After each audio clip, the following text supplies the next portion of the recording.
Hi guys, welcome to Scorched Earth Tarot. I'm here to do your November mid-month for Virgo, Sun, Moon and Ascendant. If you don't know what your Moon and Ascendant signs are, have a look in the description box below. There's a link down there that will help you. Equally, if you want to reach out for a personal reading, my email address is down there and also all my social media links. It's basically just Scorched Earth Tarot on Facebook and Instagram. You can pick which way you want to get in touch with me. Most people use social media. I'm easy, I don't mind. I check all of them. So yeah, if you're a returning subscriber, thank you so much. I really appreciate the support. If you are new to the channel, welcome. I hope you find something here for you, and please do consider subscribing because I'd love you to the moon and back if you did. Right, this is the first month that I've had a go at doing mid-month readings, so I may well tweak it for next month, but I'm just going to roll with it and see how it goes for now. I want them to be shorter than the general monthlies that I've been doing for the last few months, so I'll try not to keep you too long. I'm going to pull 3 cards for your energy right now, see where you're at, see what energy you're sitting in. And then we'll have a look and see what's coming up for you between the 15th and the 30th of November. And then we'll pull some advice cards and see if we can't make the way a little easier for you towards December. So, 3 cards for Virgo, please, for the 15th to the 30th of November. 3 cards for Virgo. There's 1. Another card for 2. Oh, Christ. I'll get 1 more. 3 cards for Virgo and 1 more, please. Oh, okay. So we have the High Priestess, or just the Priestess as it is in this deck. That's the card of Pisces. We have the Devil, which is the card of Capricorn, number 15 of the Major Arcana. And then we've got the Knight of Pentacles, which is Earth energy. That's you, Virgo. So, I'm going to pull a few more cards on top of these ones, get some depth as to what's going on. But the High Priestess talks about secrets, and as I'm looking at this card now, I'm really drawn to the water that's actually near the feet of the priestess. Like she's not in the water, she's sat removed from the water. And I feel like maybe this retrograde energy has pulled up some stuff from the deep that you are now having a look at. And you're keeping it very internal at the moment. Certainly not discussing it with anyone. It looks like a pretty deep pool. Why is the priestess here for Virgo, please? The Queen of Pentacles. That's your queen. That's the Earth Queen. One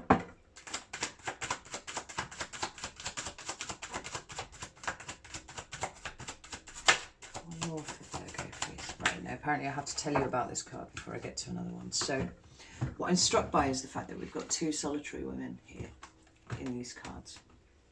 Both of them are in contemplation.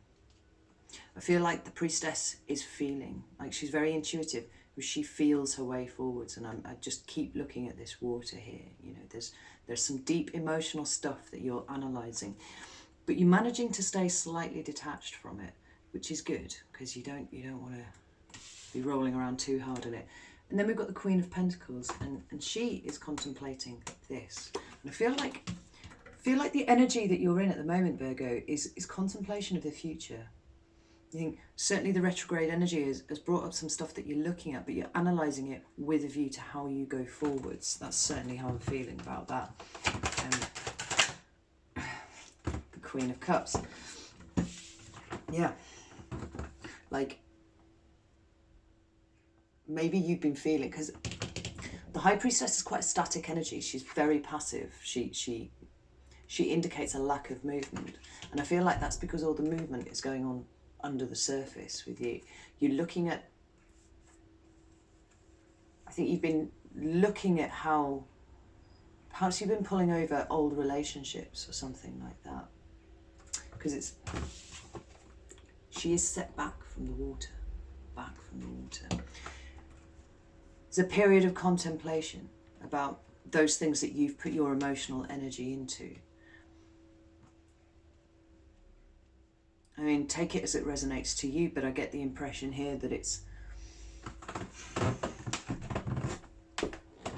because this queen is sat back from the water as well.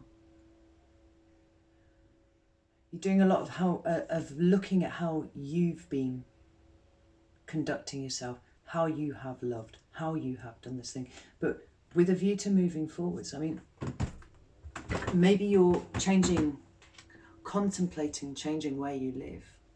Like there's something about your material existence that you are contemplating, and it's coming up in conjunction with this. So, the next card that you've got is the Devil, or the Horned One, as it is in this deck. This deck has less kind of Christian overtones than normal. It's quite pagan. But it still has the same, you know, you can still use the same keywords with it. This is talking about codependent relationships. It's talking about toxicity. It's talking about being bonded to a situation and feeling trapped.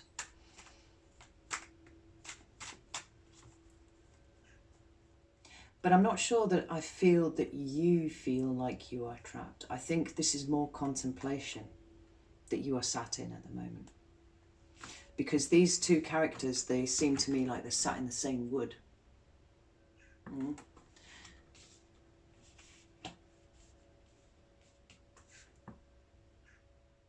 Different spots in the wood, but in the same wood.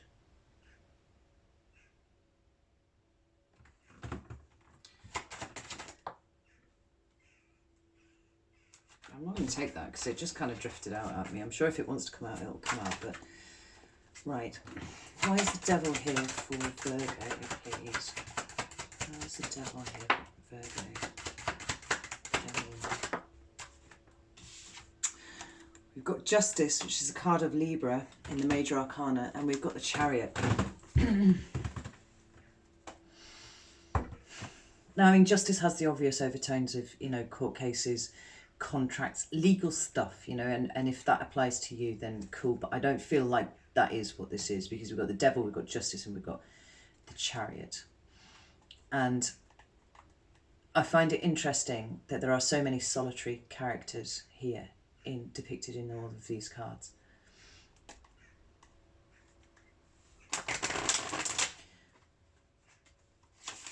Because a lot of tarot cards have multiple people in, but you're not pulling those. So Justice speaks to me about karma, a paying of karmic debts, and that's been a theme for a lot of the signs in the month of November, very strongly. You know, a sense of what is right and what is just. And the fact that it's come out under the Devil means I think that this contemplation that you're doing about whatever this devil energy is, a codependent relationship, a toxic relationship, maybe toxic behaviour by you, you know, take it as it resonates. You're looking to fix that. Like, that's why you're so contemplative right now. And the Chariot is a card of absolute self-determination. I love to see it come out under the Devil, because the Devil talks about being chained to something, being bonded to something against your will, being afraid to try and strike out on your own. And the Chariot talks about absolutely the reverse. It's talking about moving forward decisively in victory. It's about being in charge of your own shit.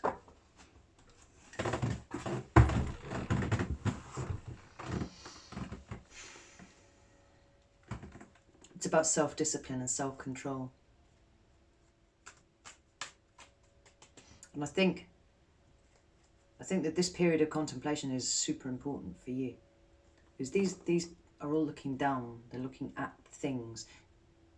These are both looking absolutely forwards. You know, perhaps you're coming out of a cycle, a really important cycle, where there was things that you needed to learn in order to move forwards, because moving forwards is what you're doing. The next card that you've got is the Knight of Pentacles, and that is slow movement, yes, but it is movement. It's movement forwards. You know, there's very static, passive energy here, and this is movement. Because you're Virgo, it's the best kind of movement for you. It's slow steps forwards. Now, he's got this pentacle here.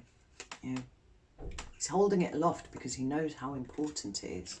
All of this here, this energy that you're sat in, is so that you can isolate the things that are actually important. You know, maybe you're looking for a new job, maybe you're looking for a new home, maybe you're looking to change your external environment in some way. But it looks like you're getting to the root of it. Why is the Knight of Pentacles here for Virgo, please? Not taking that one. Or that one. Why is the Knight of Pentacles here for Virgo, please?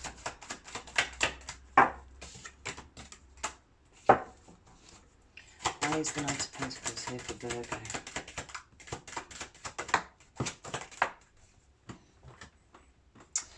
We've got, wow, oh, I'm liking this very much. We've got the Three of Pentacles. Note how those pentacles are made of stone, right? It's well built, it's solid. It's working together with other people, interestingly, usually. And then we have the Magician. And the Magician is manifesting energy, right? So all three of these cards going forwards have got pentacles on. You've got slow movement forwards with an acknowledgement of what is important to you. Then we've got you possibly coming together with other people to make that happen. Take it as it resonates to you. And then we've got the Magician, and the Magician is about manifesting. Like, he's got a pentacle on his table there, but he's also got cups and he's got swords and he's got wands. And I feel like all of these cards together, plus the Devil, plus the Priestess, pop you out here. You know, you've taken the time to contemplate, you've taken the time to analyse, to go over the past stuff. It's a really impressive use of the retrograde energy, actually. It's exactly what it's there for. And you'd be surprised how many people just try and hide from it, but you've utilised it. And it's done you well. It's done you very well. So, the Magician is someone who knows he has options because he can manifest into the three dimensions anything that he wants. But because he's taken the time to do the groundwork, you know, this is a very clean energy. It's a clean move forwards. And I'm struck by how similar the colours are in these two cards here. Good job, Virgo. So, what's coming up for Virgo between the 15th and the 30th of November, please? What's coming up for Virgo between the 15th and the 30th of November? All right, I love this. What we've got is the Three of Swords in reverse. We've got Temperance, which is the card of Sagittarius, Major Arcana. And that's quite a lot of Major Arcana you've got on the table here. It's coming towards Virgo.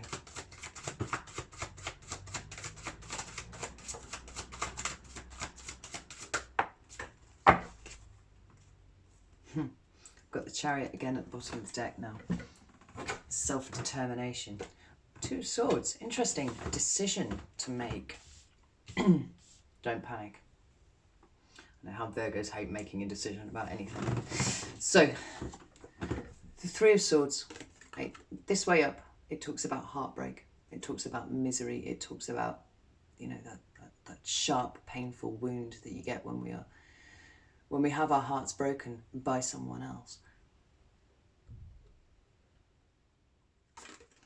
What's coming towards you is the ability to let those swords go. Yeah.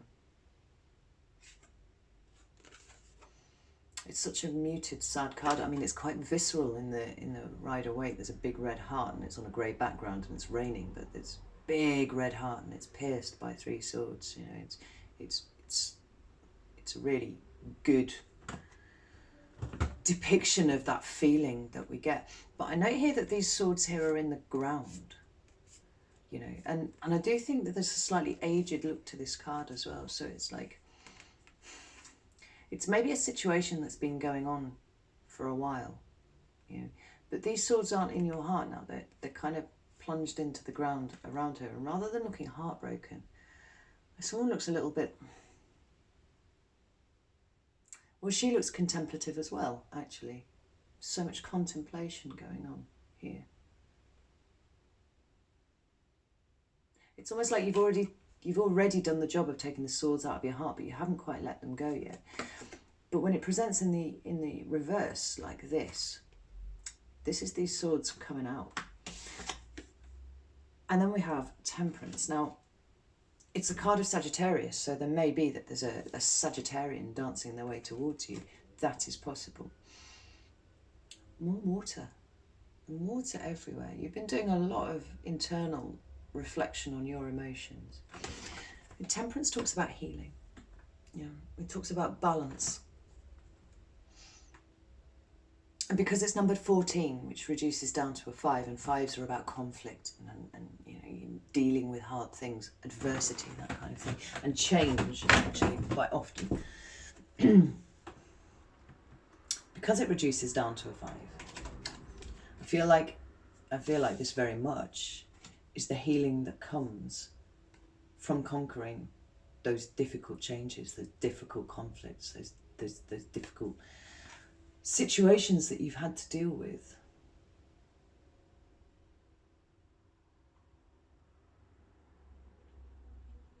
It's a balancing of the inner and the outer, because for all there's so much water on this card, this is a fire card.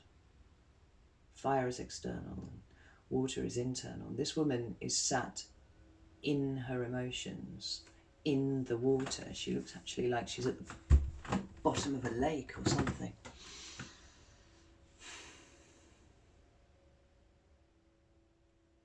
But there's balance, there's patience with yourself as well. That's really important.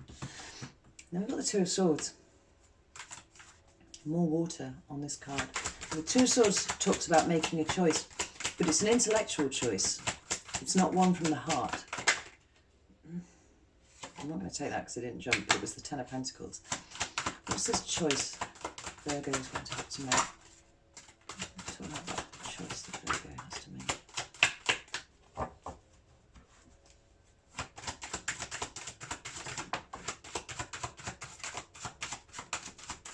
What's this choice that Virgo is going to have to make?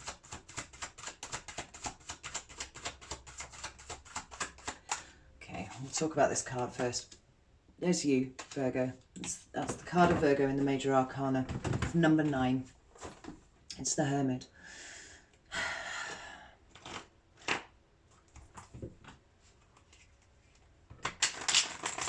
Now, no Virgo in the world needs to be told to go within. Like, that's literally what you do. You do it as your natural state. So I feel like you turning up there at this point in the reading,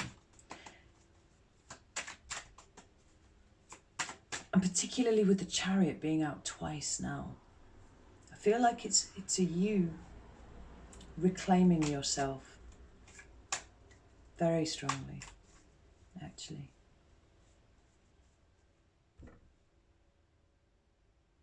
You know, to some degree you've been slave to something, you've been slave to whatever the devil energy is that you were bonded to, and the fact that the Three of Swords has come up here, you know, this is a heartbreaking situation that maybe you just haven't let go sufficiently yet. But what's coming up in the last 2 weeks of November is you both letting it go and healing from it and realigning with yourself, you know, because this is a solitary card. And it's not to say that, you know, if you're coupled with somebody, you're going to break up with them or whatever, or it's not about that. It's about being the truest form of yourself. I'm interested as to why it came up under the Two of Swords, though. Can I have another card? Yeah. 9 of Cups. Yeah. Yeah. What's coming up is you making a decisive choice to go after what makes you happy rather than what makes other people happy. You know, and the 9 of Cups is wish fulfillment. It's about you looking after your own needs, your own wants. It's a very independent set of cards. Regardless of what other people want and the demands that other people put upon you, you know, their expectations and whatnot, you're shaking those off very gently, I might add. There's no aggression here. It's a very calm, very focused, very centered placing of yourself where you should be, which is to say at the center of your attention. You know, perhaps you spent a little bit too long looking after other people and their needs and their wants and their desires, and you just simply did not have that reciprocated. And it's hurt you greatly in the past. But you're aware it's time to let it go now. So, let's get some, I'm going to shuffle those properly because that was ridiculous. Let's get some advice cards for the last 2 weeks. You know, self-care is not indulgent. It's a really important thing. You cannot fill somebody else's cup if yours is empty, and temperance very much talks about that. It talks about being kind to yourself. Be your own best friend. Because it seems like whatever care and love and attention and devotion and effort you put into something in the past, it was nowhere near reciprocated. Just imagine how you would feel if you would put all of that into yourself. Yeah. I think you're starting to see that anyway. Can I have some cards of advice for Virgo, please? Oh, ooh, that one flew out. Cards of advice for Virgo, please. I'm not taking those two, I only want 3. We have the Empress, that is Taurus, sometimes Libra. We've got the Hermit, again, that's you, more major arcana. That's the wrong way around. And one more card of advice for Virgo, please.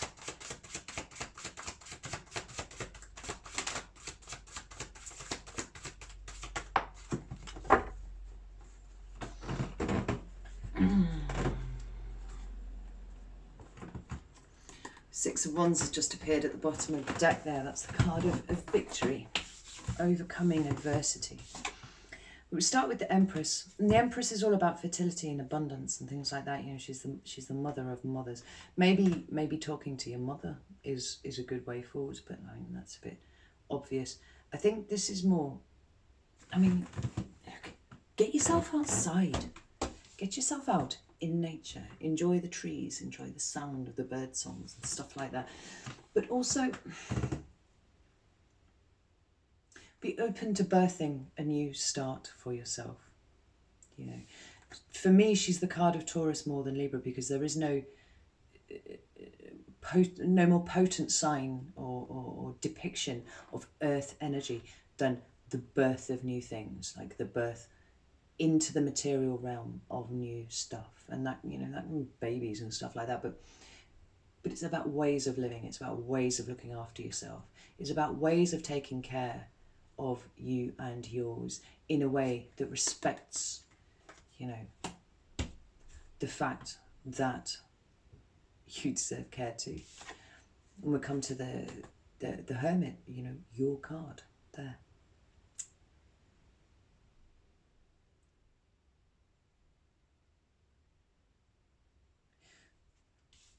I feel like rather than saying go within and all that kind of thing, I feel like this is enough internally. You've done enough internal introspection. You know, I often say that 3s are external, and that fits with the birthing of new things. You know, it's time to get out of your head, and it's time to get out into the world a little bit. You've isolated yourself a little too much. No, not a little too much, exactly the right amount, but now it's time to move forward. And then we've got the 7 of Wands, and the 7 of Wands talks about defending yourself. It's actively defending yourself. But I think it's saying, don't feel like you have to, almost. You know, don't build a wall between your emotions and the outside world. So you don't need to do that.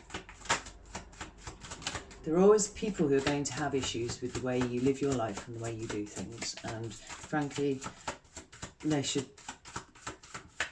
sit the fuck down, because it's not their business, none of it. Now have another card for the 7 of Wands, please.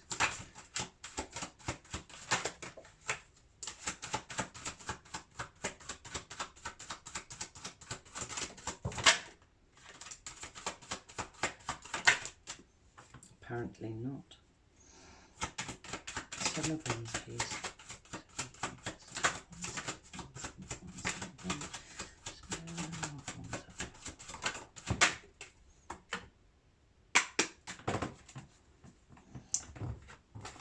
Apparently I cannot have one single card.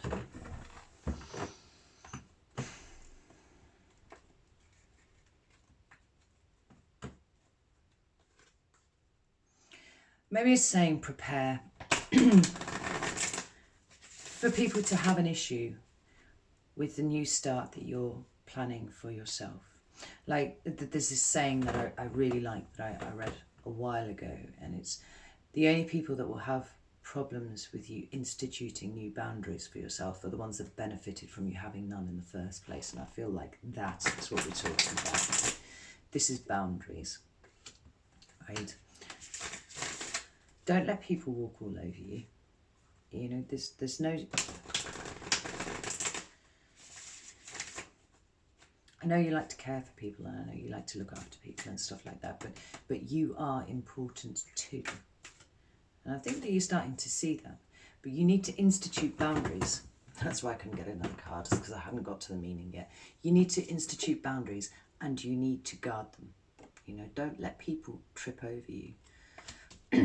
Stagger into your centre space without first earning the right to be there.